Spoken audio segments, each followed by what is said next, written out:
I went through all of Alex Hormozi's content about lead generation and cold outreach so that I could bring you the best takeaways and build my own company that does $600,000 per month using the same cold outreach strategies I'll be teaching you today. Now, Hormozi actually credits figuring out cold outreach for saving his business when he needed it most. And it took him hiring 3 different people in an entire year before he got it right. But by watching this video, you're gonna do it in a single day. Now, in his book, $100 Million Leads, he talks about a lot of strategies, but he does not talk about a lot of the tools and resources that are available to help you actually execute on them. So I'll be throwing a lot of those in throughout the video myself. In his materials, Hormozi really emphasizes the importance of understanding cold outreach. And cold outreach is different than warm outreach because these people don't know who you are, they don't trust you, and you don't have any goodwill with them yet. So you have to overcome that lack of trust and familiarity, and he gives you some tools to do that, mainly lead magnets and giving value up front. A quote that stuck out about this: we're not trying to tickle their interest, we're trying to blow their minds in 30 seconds with the value that we're going to provide them. So cold outreach is much different than warm outreach because these people don't know who you are, they don't trust you, and you don't have any credibility with them. So give them value immediately before going for any ask. Once you build some rapport and some goodwill, then you can go for the ask. Hormozi then goes into the different ways to contact people and where your interested parties on the internet actually live. He talks about 3 different ways for acquiring leads. The first one being scraping. Scraping is using software to collect leads from the internet. And there's a lot of different examples of this online, and I'll mention just a couple right now. So Scrup is a tool that you can use to scrape from LinkedIn. So you can create LinkedIn filters using different locations and job titles and industries, and then scrape their contact information using Scrup. There's also different tools that you can use to scrape Google Maps, you can scrape from Facebook groups, and there's a lot of different scraping tools out there that you can explore. This is one that I recommend. The second way he says that you can acquire leads is by buying lists. Now, he mentions that you can acquire these from brokers, like buying them from other companies or other established businesses. The way that I like to buy lists is a tool that I like to use called Apollo. Apollo.io is the #1 B2B database that I've used so far, and they have millions and millions of different contact points for different people across various industries and countries and job titles. Now, buying data can get quite expensive, so it's definitely worth looking at your options to see what you can afford. If you try and invest too much too quickly in data and in scaling before you have the other stuff down, it can get very expensive. And his third way to gather contact info was elbow grease or manual effort. This is joining communities to find and contact potential leads. And you can do this on Facebook groups, you can do this on Twitter, you can do this on Instagram.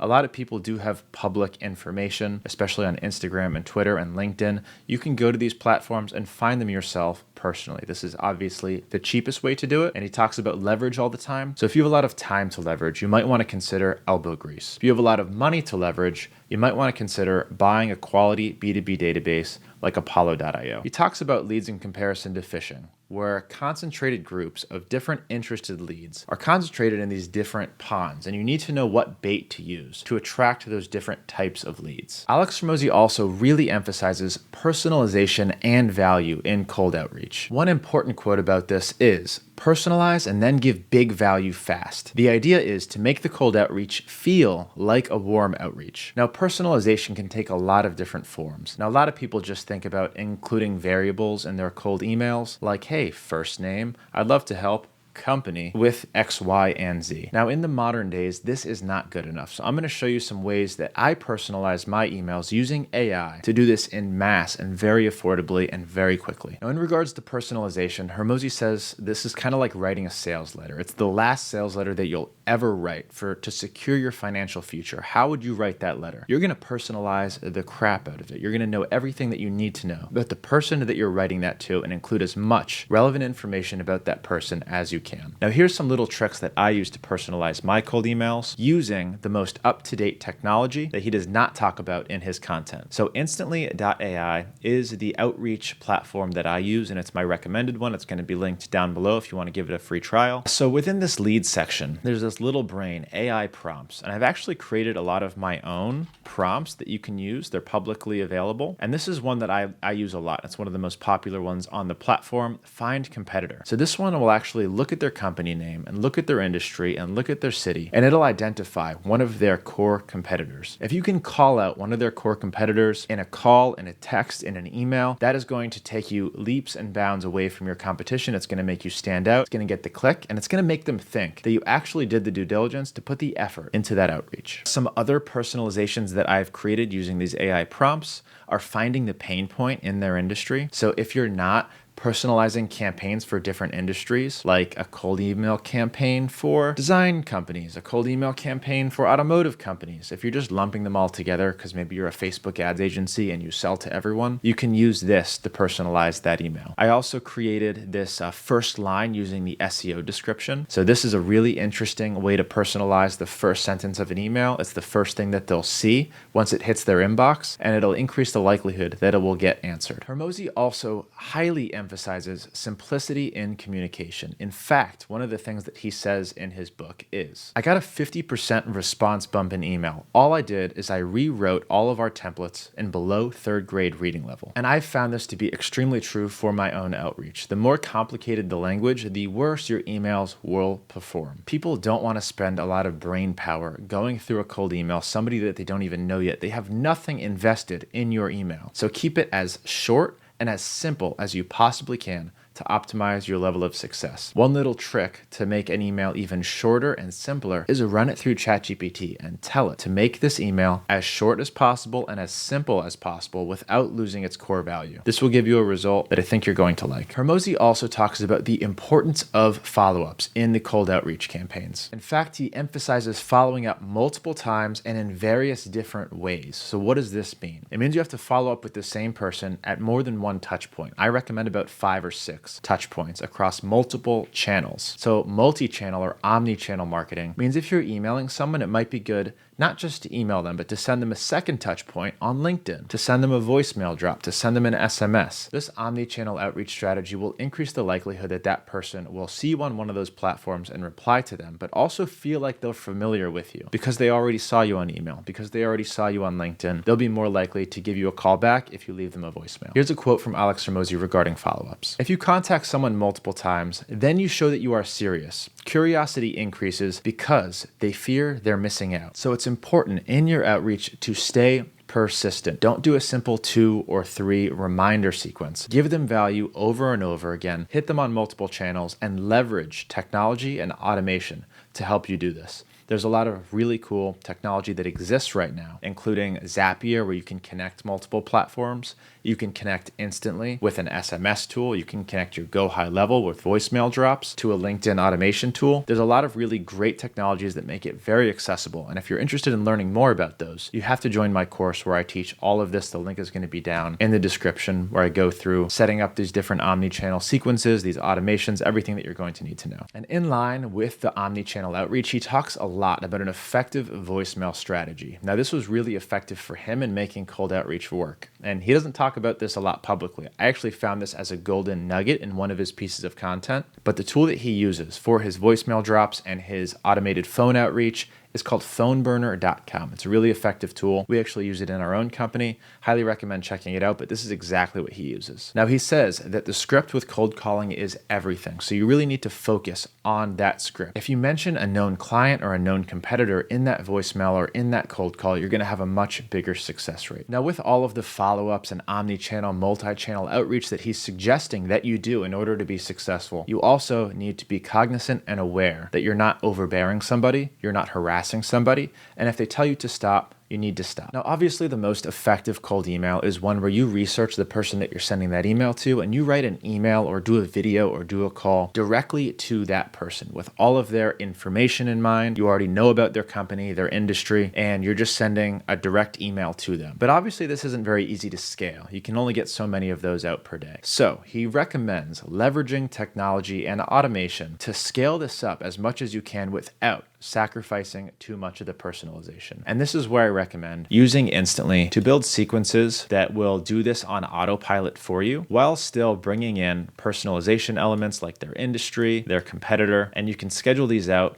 for weeks at a time with multiple different touch points. All right, now this one's not going to be very sexy, but it's one of the most important things in making your cold outreach work and in pouring more money and scaling it up. So Hormozi says, a few times I failed at cold outreach, I hired people who'd never track metrics. Well, the third person did in cold outreach succeeded. Metrics are the most important thing in any of your different marketing channels. And if you're not tracking them with cold outreach, how are you going to know if a campaign is working? How are you going to know if a channel is working? How are you going to know if an audience is working? This can be very difficult to do. So what I recommend doing, and this is what I do myself for tracking, is I use UTM codes in all of the links that I use in different campaigns. UTM codes are a way for you to add additional code and words to links that you can track in the back end. So what happens is I'll put a Calendly link in an email. That Calendly link will have information on what campaign it came from, who the audience is, what channel it's on. And when someone books a call using that link, it's all tracked in my Plecto dashboard. This is where I collect all of the data and I can visualize it very easily. So this is what Plecto looks like, and I can see how many calls are coming in each day through all of these different channels. It's really important to know your data, to know if something's working, and to know what the value of a call or a sale is, especially if you're an agency and your time to close somebody is between 3 and 6 months. It can be really difficult to track what the value of a booked call is, of what an email is. But it's really important for you to gather that data. This is pretty advanced stuff, and he actually doesn't teach this in detail in any of his trainings, but I do recommend, if you're interested in learning more about it, to join my course where I go over those things in extreme detail. If you don't already have a lock on your metrics, you need to learn how to do that. You need to learn how to utilize UTM codes, import them into a spreadsheet using Zapier, and then visualize them using Plecto or another visualization tool. So if you're not already doing that, please join my free course. It's right down below. So some metrics that are really important that you need to keep in mind. This is what he recommends directly. How many emails are you sending?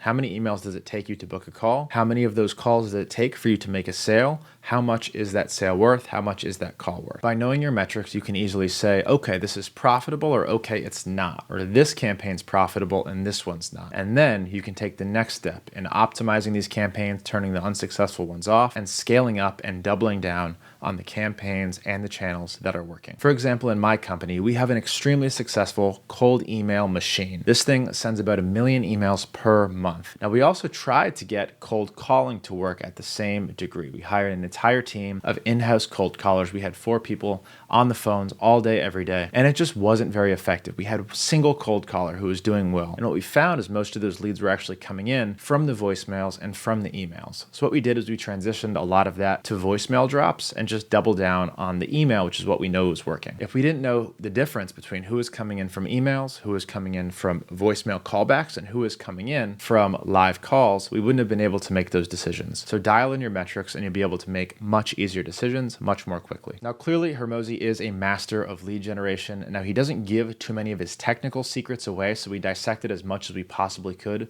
from his materials. A lot of that includes building lead magnets, setting up cold email sequences, getting lead data, cold calling. We know he does all of these things. And I hope that you found this helpful in some of the specific strategies and tools that you can use to make this happen. Now, a lot of this is a lot more complicated than it sounds just by hearing the bird's eye view strategy. You really need to get into the weeds and watch somebody actually build these things from start to finish. And this is where the course really becomes handy. It is a free course. All you have to do is go down there, sign up for it. I actually give you 8 million free leads to start with, so you don't have to do any of that manual labor. A lot of that is already done for you. And then you can learn how to set up these things from A to Z. So you can build a $600 to $1,000 a month cold email machine like we have by following the exact steps that we took and that we use for our clients to generate leads on autopilot, just like Alex Hormozi. Now, if you love this video, you need to watch the entire cold email course linked somewhere on this video. Go ahead and click it. And if you're not already subscribed, you need to be. You need to fill your feed with stuff like this that's going to help you grow your business, become a better entrepreneur, a better marketer, and make more money. So subscribe, hit the bell notification, and like this so the algorithm knows to serve you more like this on your feed. If you have any questions, I'd love to talk to you in the comments, and we'll talk to you soon.